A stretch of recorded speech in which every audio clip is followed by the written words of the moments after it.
Since Cowboys Stadium opened in 2008, stadiums have forever changed. They're bigger, more expensive, and more elaborate than ever. Usually, given the immense cost, they generally have been of decent quality. However, there is one newer stadium that has generally been panned from the moment it opened, despite a $1.3 billion price tag. This is Levi Stadium, the worst of the new stadiums. Levi Stadium was a project that was the product of a long planning process to replace Candlestick Park, dating all the way back to 1997. After multiple plans failed to materialize at Candlestick Point in San Francisco, it was in 2010 that the final plan would be set. It was decided that the 49ers would have a new stadium built a roughly 45-minute drive away in Santa Clara, California, in what would become Levi Stadium.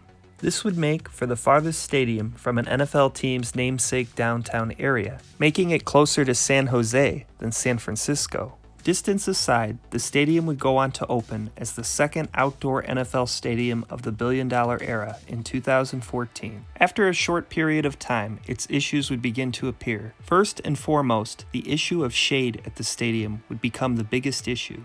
After opening, it was quickly realized that there would be little shade in the stadium, resulting in fans being left to roast in their seats in the California sun during day games. This would in turn result in many empty seats during sunny day games at the stadium. After much negative feedback, the issue was looked into, and it was determined that no modification as far as building shading structures could be built, as the nearby airport prohibited it. The solution? Making bottled water cheaper.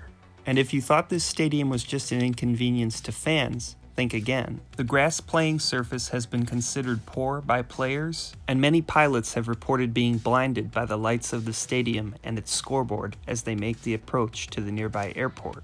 On top of it all, the stadium's seating isn't favorable to the fan on a budget, with it having the highest lower bowl capacity of any NFL stadium. This means the upper deck is fewer and farther away than most NFL stadiums, providing lesser views of the field. So why is Levi's the worst of the new stadiums?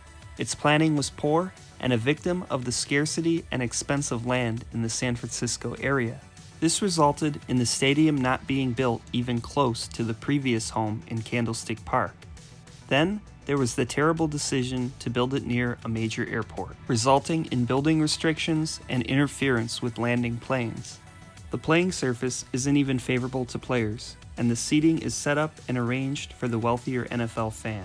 Even the good seats can become a frying pan. $1.3 billion spent, and you have a newer, far away, and poorly designed stadium that the area will be stuck with for a long time to come. Thank you for watching.